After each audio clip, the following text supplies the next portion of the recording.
Sekian hari tinggal di rumah Mat Piti dan ngobrol sama Cak Dlahom, Gusmut mulai mengerti Cak Dlahom memang beda.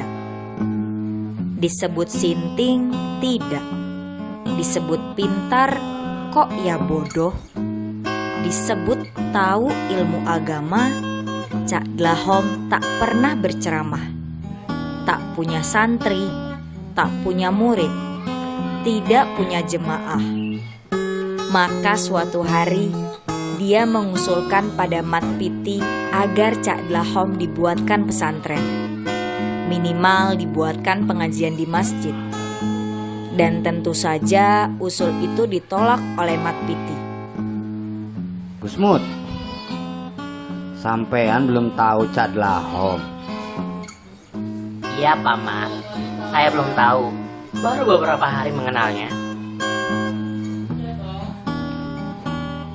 Kalau agak lama tinggal di sini, nanti sampean akan tahu. Mat Piti lalu bercerita tentang sepak terjang Cak Dlahom. Intinya, Cak Dlahom bukan seperti yang dibayangkan oleh Gusmut. Sampai sekarang, Cak Dlahom masih menolak pembangunan masjid di kampung. Dia menentang ide memperluas bangunan masjid yang sumber pendanaannya dilakukan dengan cara meminta-minta sumbangan pada orang-orang yang dianggap mampu atau kaya.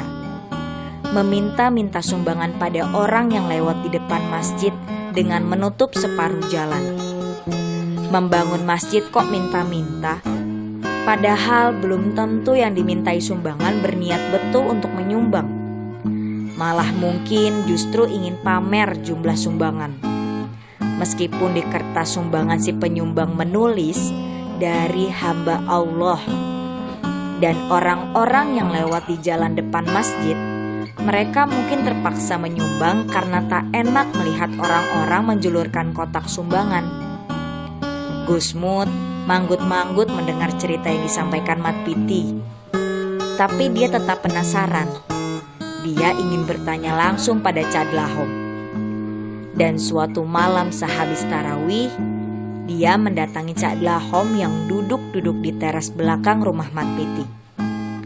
Mat Piti juga ada di sana. Sunodi dan Romlah sudah kelonan di kamar. Ini loh Cak, Gusmut usul agar sampean punya pesantren, minimal membuka pengajian. Iya Cak, tapi saya penasaran. Kenapa sampai menolak pembangunan masjid? Cak Dlahom tak segera menjawab. Tidak juga cekikikan seperti biasanya. Mat Piti dan Gusmut saling berpandangan. Gus, masjid itu ada dua macam. Satu roh, lainnya badan. Satu di atas tanah berdiri, lainnya bersemayam di hati. Maksudnya Cak? Membangun masjid itu mudah, Gus. Mudah sekali. Terus kenapa sampean keberatan? Aku tidak keberatan, Gus. Dan andai pun keberatan, orang-orang mestinya mengabaikannya. Aku bukan siapa-siapa dan tak mau jadi siapa-siapa. Terus Cak? Kamu pernah melihat masjid yang besar? Masjid yang megah, Gus? Pernah Cak, sering. Banyak masjid semacam itu. Lalu, apa hasilnya? Apa dampaknya? Orang-orang bisa salat, bisa mengaji Cak. Bertemu ke rumah Allah. Lalu, ketemu sama yang punya rumah. Maksudnya Cak? Apa maksudmu rumah Allah? Ya milik Allah. Lalu, kalau kamu sholat di masjid, di rumah Allah itu, kamu ketemu sama yang punya rumah. Ya enggak Cak. Lalu ketemu siapa kamu? Lalu mau apa orang-orang itu bertemu ke masjid, kalau tidak bertemu dengan tuan rumahnya? Kalau tak ada tuan rumahnya, Allah kan menyuruh kita berdoa Cak. berdoalah sebanyak mungkin, Gus. Terus masalahnya apa Cak? Tak ada masalahnya, Gus. Tapi berdoa mestinya tak hanya di masjid. Berdoa bisa di mana saja, karena seluruh bumi adalah masjid. Suci dan bersih, kata Rasulullah. Gusmut bingung. Mat Piti menepuk-nepuk punggung Gusmut. Cak Dlahom cekikikan. Beberapa saat kemudian dari pintu depan terdengar ada yang mengetuk. Pamat, Pamat, Mas Nodi. Itu suara Warkono, penjaga masjid. Mat Piti segera menyongsong ke ruang tamu. Sunodi keluar dari kamar. Romlah ikut menyusul. Ketika Mat Piti membuka pintu, terlihat muka Warkono penuh keringat. Dia terengah-engah bernapas. Mat Piti melirik ke arlojinya. Menjelang pukul 12. Ada apa, War? Istri Bu Nali, Pamat. Kenapa? Meninggal, Pamat. Gantung diri. Innalillahi wa inna ilaihi raji'un. Pak RT sudah diberitahu. Sudah, Pak. Sudah di rumah Bu Nali. Malam itu orang-orang kampung segera menguburkan istri Bu Nali. Mereka baru selesai menunaikan fardu kifayah itu dan pulang dari pemakaman menjelang sahur.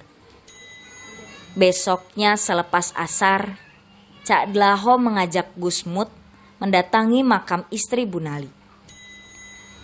Dan beberapa dengan malam sebelumnya, ketika Cak Dlahom hanya komat kamit di pinggir makam, kali ini Gusmut melihat Cak Dlahom meraung-raung di dekat makam istri Bu Nali, menangis sejadi-jadinya.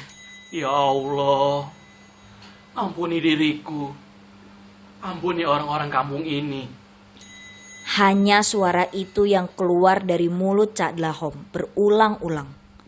Gusmut kebingungan. Dia tak mengerti.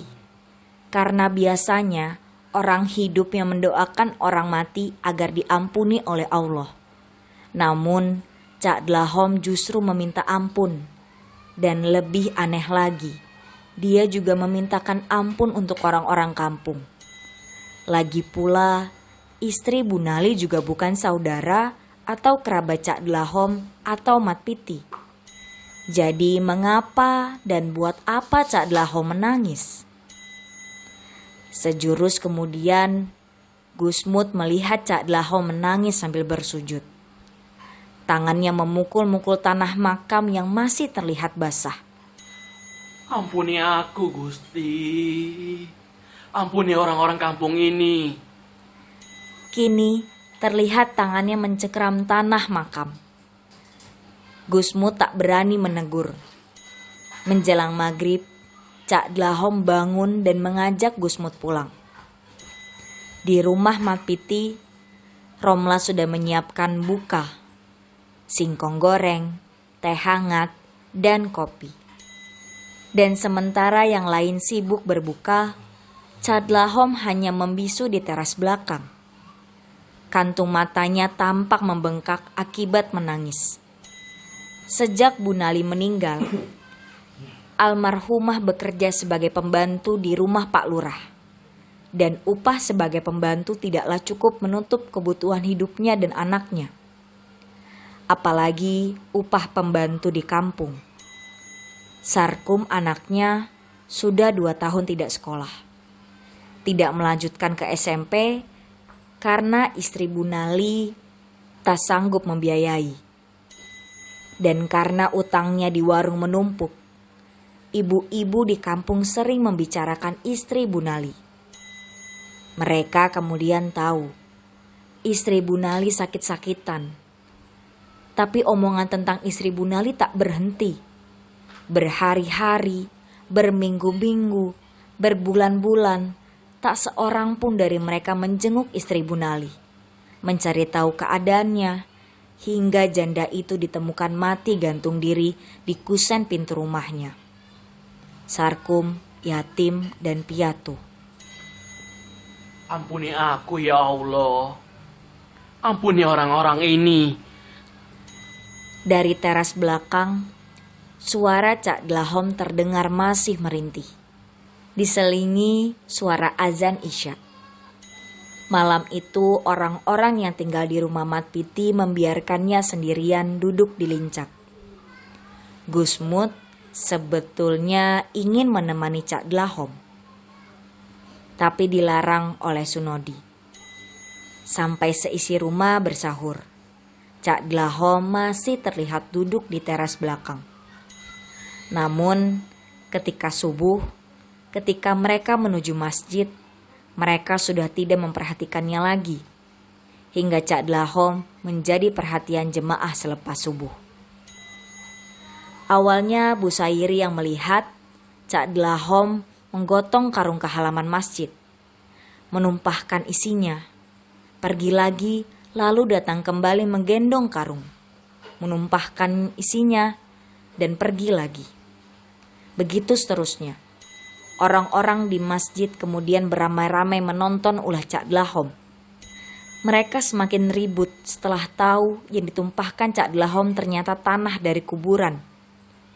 Tanah dari makam istri Bu Nali. Pak RT yang semula hanya ikut melihat tingkah Cak Dlahom mencoba menegur.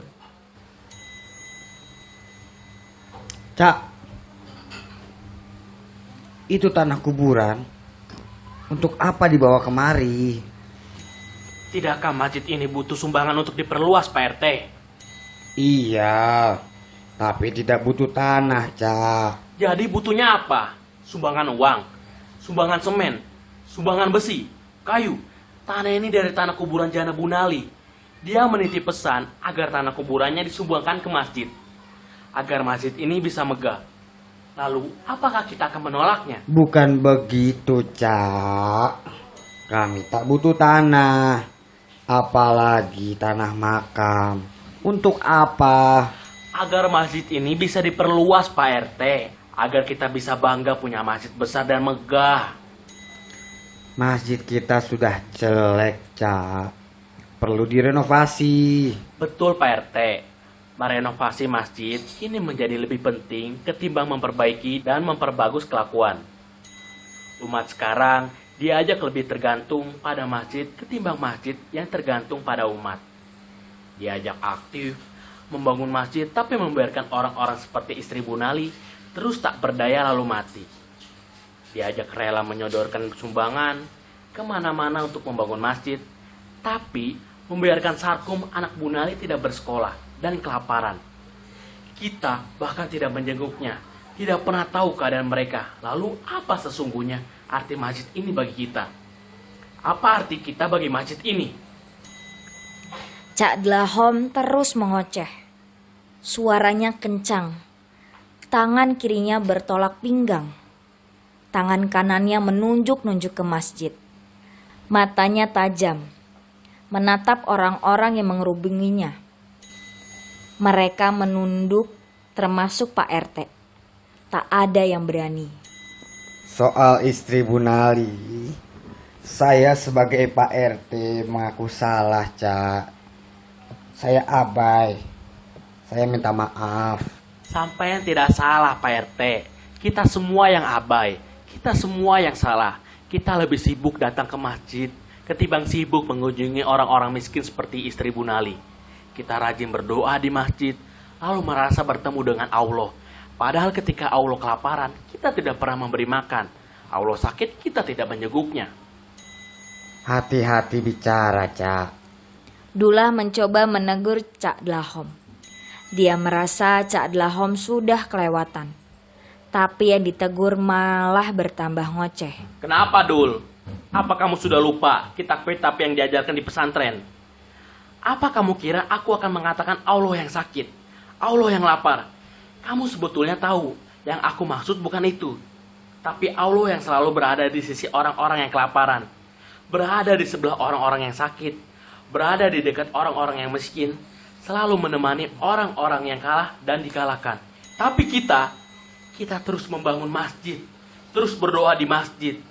Terus mengurus diri sendiri dan tidak segera menjumpai Allah pada orang-orang itu. Kenapa, Dul? Dullah menunduk. Dia tahu yang disampaikan Cak Dlahom benar. Tapi fajar sudah terlihat memudar. Puasa baru beberapa jam dimulai. Ampuni aku ya Allah. Ampuni orang-orang ini. Cak Dlahom sesenggukan. Orang-orang keheranan. Baru kali itu mereka melihat Cak Dlahom menangis. Mat Piti segera merangkul Cak Dlahom, mengajaknya pulang. Gusmut menggandeng tangan Cak Dlahom. Kali ini dia tidak menganga. Pak RT meminta Warkono dan Bu Sairi mengangkut kembali tanah makam istri Bu Nali. Masjid kembali sepi.